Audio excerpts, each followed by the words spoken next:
Сәлем достар, сіздермен бірге оңай каналы. Бүгінгі біздің қызықты да әрі денсаулығымызға пайдалы тақырыбымыз ашығудың адам ағзасына қандай пайдасы бар.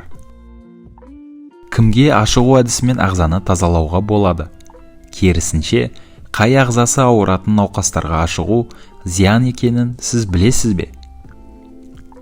Егерде осы сұрақ сізді де мазалаған болса, видеомызды ары қарай жалғастырып, лайк басуды ұмытпаңыздар.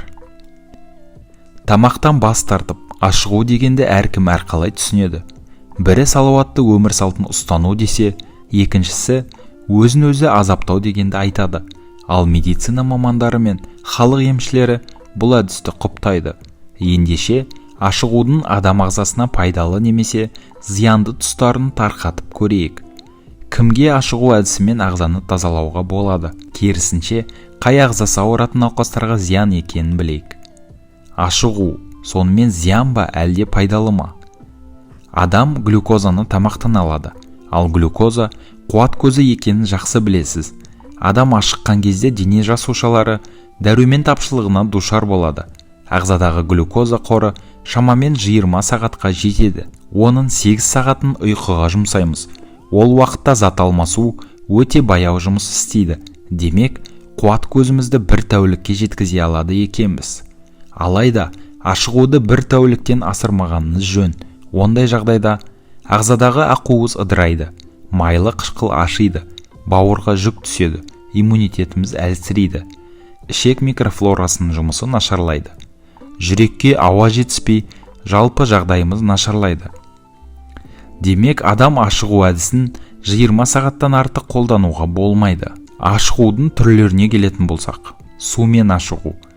Бұл артық салмақ иелері мен семіздікке шалдыққан науқастарға пайдалы. Санаңызды жаулаған дерттен арылу үшін тамақтан бас тартып, сумен қарын тойғызасыз. Әрине, су тамақ болмайды. Бірақ асқазанды алдап, біраз уақытқа аштықты сезінбейсіз. Бірақ бұл әдісті де ұзағымен бірақ күн ұстауға болады. Негізінде медицина мамандары да, дін өкілдері де аптасына бір күн ашығуға болады дейді. Оның денсаулыққа пайдасы ұшан теңіз дегенді айтады. Демек, сізге бір күн ашығуға толық мүмкіндік бар. Келесі, сусыз, тамақсыз ашығу. Тамақтан тыйылып, судан бас тарту адам ағзасына өте пайдалы. Нақтырақ айтқанда, жасартады, зияткерлік қабілетінді жақсартады, бойындағы суықты шығарады, иммунитетті көтереді және ағзаны шлактан тазалайды. Бірақ бұл әдісте тек бір күнге арналған. Ары қарай жалғастыратын болсаңыз, керісінше денсаулығыңызды нашарлатып алуыңыз ғажап емес. Мәселен, салмағы 50 келі шығатын әйелге 2100 мл, ал 80 келі салмақты көтеріп жүргендерге 2700 мл су қажет. Бұл мөлшер бір тәулікке арналған. Демек, біз сусыз бір тәулік қана шыдай аламыз. Ары қарай саулығымызды жақсартамыз деп тыраштанғанымыз бос әурешілік болмақ. Интервалды ашығу. Бұл да өз кезегінде дұрыс шешім. Бірақ, ашығу уақытын 8 сағаттан 16 сағатқа дейін ғана ұзартуға болады. Бұл кезде ағзаның зат алмасу жүйесі жақсарады, инсулин дұрыс бөлінеді, әрі ағзаға салмақ түспейді. 18 сағатқа ашығу. Осы белгіленген сағат бойы тамақ жемей, су ішпей жүру әбден мүмкін. Бұл кезде адам таңғы асты жемейді, түскі және кешкі асқа тойып алады да, кешкі 6-дан соң тамақтан үзілді кесілді бас тартады. Мұндай ашығу зат алмасу ісіне ешқандай кері әсерін тигізбейді. Керісінше, жасушалардың жанарып, жасаруына ықпал етеді. 24 сағатқа ашығу. Бұл өте қатаң сызба. Бұл уақыт аралығында тамаққа шыдауға болатын шығар. Алайда, сусыз мүмкін емес. Дегенмен де, бір рет қана өзіңізді сынап көруге болады. Нәтижесінде, зат алмасу жақсарып, ішектің жұмысы жеңілдейді, гормоналды баланс түзеліп, артық салмақтан арыласыз. 36 сағатқа ашығу. Бұл денсаулығыңызға жасаған зор қиянат болмақ. Саулығын ойлаған адам бұндай қадамға бармайды. Өйткені, мұндай уақыт ашығудың денсаулыққа пайдасына қарағанда зияны көбірек болады. Міне біз әртүрлі уақытқа ашығу жолдарымен таныстық. Егер дұрыс жүйемен ашықсақ, пайдасын байқаймыз. Керісінше, немқұрайлы қарасақ, саулығымызға зиянымызды тигізіп аламыз. Сонымен, ашығу әдісін ұстанатындарға тыңғылықты демалыс пен дұрыс ұйқы маңызды. Тамақтан алмаған күшті ұйқымен толықтыратыныңызды біліңіз.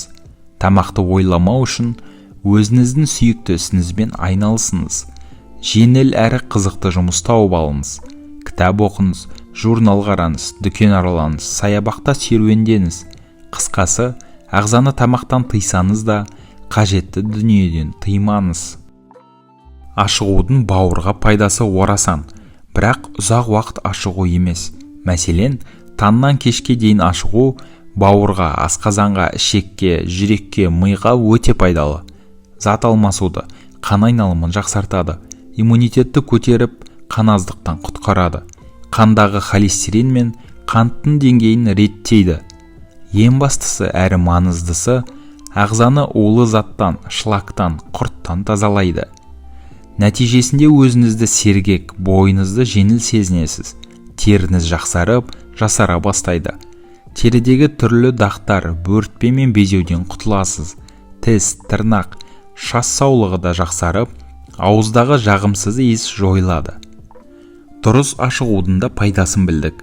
Ендеше, ең тиімді әрі сауабы мол әдіс ораза ұстау екенінде байқаймыз. Тәулік бойы немесе 3-4 күн қатарынан ашығып, саулығыңызға зиянын тигізгенше, бір ай бойы таңнан кешке дейін ораза ұстау арқылы мол сауапқа кенеліп, әрі ағзамызды тазалап, аурудан айығамыз. Осымен достар, бүгінгі видеомыз сіздерге өте пайдалы болды деген ойдамыз. Өз ойларыңыз болса, видео астындағы комментарийге қалдырсаңыздар болады. Сіздермен болған Оңай каналы. Келесі кездескенше достар.